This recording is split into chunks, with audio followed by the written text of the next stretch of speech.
ಮೊನ್ನೆ ನಂದು ಅಂತೇಳಿ ಒಬ್ಬ ಹುಡುಗಂಗೆ ಒಂದು 25-30 ಜನ ಹುಡುಗರು ಒಟ್ಟಿಗೆ ಸೇರಿ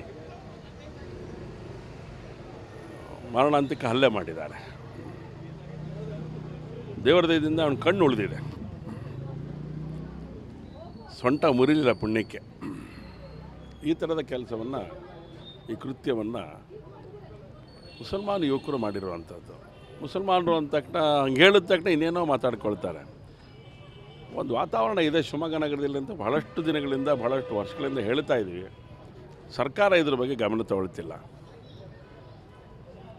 ಸಾಮಾನ್ಯವಾಗಿ ಕಾಂಗ್ರೆಸ್ ಸರ್ಕಾರ ಬಂದಂಥ ಸಂದರ್ಭದಲ್ಲಿ ಹೇಳ್ತೀನಿ, ಕಾಂಗ್ರೆಸ್ ಸರ್ಕಾರ ಬಂದಂಥ ಎಲ್ಲ ಸಂದರ್ಭದಲ್ಲಿ ಈ ಥರದ ಘಟನೆಗಳು ನಡೆಯುತ್ತೆ. ನೋಡಿ, ಒಂದು ವಿಚಿತ್ರ ಆದರೆ ಸಹಬಾಳ್ಬೇಕು ಅಂತ ಹೇಳ್ತಾರೆ. ಕೋಟಕ್ ಮಹೀಂದ್ರ ಫೈನಾನ್ಸ್ ಒಳಗಡೆ ಕೆಲಸ ಮಾಡ್ತಾ ಇರೋವಂಥ ಹೆಣ್ಣುಮಗಳು ಮುಸಲ್ಮಾನ್ ಹೆಣ್ಣುಮಗಳು,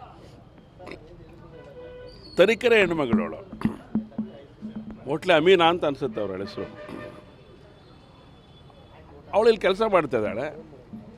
ಪೂರ್ವಿಕಾ ಅನ್ನೋವಂಥ ಮೊಬೈಲ್ ಅಂಗಡಿಗೆ ಫರೀದಾ ಅನ್ನೋ ಹೆಣ್ಣುಮಗಳಿಗೆ ಅವಳು ಲೋನ್ ಕೊಡಿಸಿರ್ತಾಳೆ.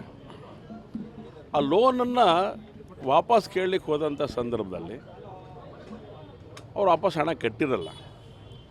ಅವ್ರು ಭಾಳಷ್ಟು ದಾರಿ ಟೈಮ್ ತೊಗೊಂಡಿದ್ದಾರೆ. ಈ ಥರದ್ದು ಇರುತ್ತೆ ವ್ಯವಹಾರ, ಕಷ್ಟ ಸುಖ ಎಲ್ಲ ಇರುತ್ತೆ. ಆದರೆ ನಂದು ಅಂಥೇಳಿ ಏನಿದ್ದಾನೆ ಹುಡುಗ, ಅವನು ಕೂಡ ಈ ಒಂದು ಪ್ರೈವೇಟ್ ಏಜೆನ್ಸಿಯಲ್ಲಿ ವಸೂಲಾತಿಗೆ ಇರೋಂಥ ಒಂದು ಸಿಸ್ಟಮ್ ಇದೆಯಲ್ಲ, ಅನೇಕ ಫೈನಾನ್ಸ್ಗಳಲ್ಲಿದೆ, ಬ್ಯಾಂಕ್ಗಳಲ್ಲಿದೆ.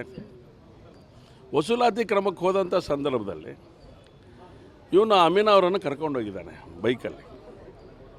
ಎಲ್ಲಿಗೆ? ಫರೀದಾ ಅವ್ರ ಮನೆಗೆ. ಯಾಕಂದರೆ ವಾಪಸ್ ಹಣವನ್ನು ಕೇಳಲಿಕ್ಕೋಸ್ಕರ.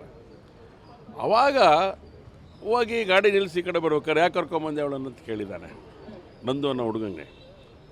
ಅವನು ಕುಂಬಾರಗುಂಡಿಯಲ್ಲಿ, ಸಿಗೇಟಿ ಪಕ್ಕದಲ್ಲಿ ಬರುವಂಥ ಕುಂಬಾರಗುಂಡಿಯಲ್ಲಿ ಇರೋವಂಥ ವಾಸ ಮಾಡ್ತಿರೋಂಥ ಒಬ್ಬ ಹುಡುಗ. ಅವನು ಆಟೋ ಡ್ರೈವರ್. ಅವನು ಜೊತೆಗೆ ಈ ಕೆಲಸವನ್ನು ಕೂಡ ಮಾಡ್ತಾನೆ. ಕೇಳಿದ್ದಾನೆ ಅವನು, ಇಲ್ಲ ನಾವು ವಸೂಲಿಗೋಸ್ಕರ ಬಂದಿದ್ದು. ಅವನು ಏನು ಸತ್ಯ ಸಂಗತಿ ಹೇಳಬೇಕು ಹೇಳಿದ್ದಾನೆ.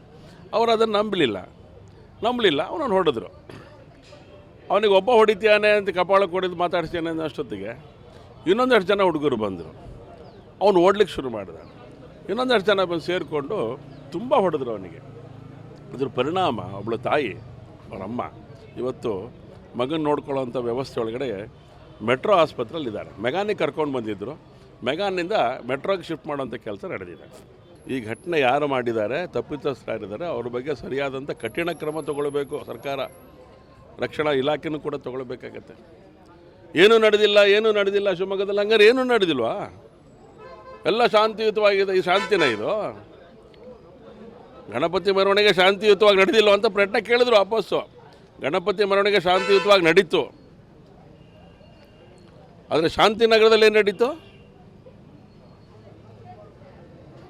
ಇದನ್ನು ಕೇಳಿದ್ರೆ ನಾವೆಲ್ಲ ಕೋಮುವಾದಿಗಳಾಗ್ತೀವಿ. ನಿಮಗೆ ಪರಮೇಶ್ವರ್ ಅವರೇ, ನಿಮ್ಮ ಮಾನಸಿಕತೆಯನ್ನು ಬದಲಾವಣೆ ಮಾಡ್ಕೊಳ್ಳಿ. ಕಾಂಗ್ರೆಸ್ಸಿನ ಸರ್ಕಾರ ಈ ಮಾನಸಿಕತೆಯನ್ನು ಬದಲಾವಣೆ ಮಾಡ್ಕೋಬೇಕು ಅಂತ ನಾನು ಆಗ್ರಹ ಮಾಡ್ತೇನೆ. ಅಮಾಯಕ ಹುಡುಗ ಅವನು, ಇನ್ನೂ 25 ವರ್ಷ ಹುಡುಗಂಗೆ. ಅವನ ಮೇಲೆ ನೀವು ಹೋಗಿ ಯಾವುದೋ ವಿಷಯಕ್ಕೋಸ್ಕರ ಹೊಡಿತಾರೆ, ಈ ಥರದ್ದೆಲ್ಲ ಮಾಡ್ತಾರೆ ಅಂತ ಆದಾಗ ಹಿಂದೂ ಸಮಾಜ ಅವರು ಸಂರಕ್ಷಣೆ ಮಾಡ್ಕೊಳ್ಳೋಂಥ ಕೆಲಸ ಮಾಡುತ್ತೆ ಅನ್ನೋಂಥ ಮಾತು ಈ ಸಂದರ್ಭ ಹೇಳ್ತೇನೆ.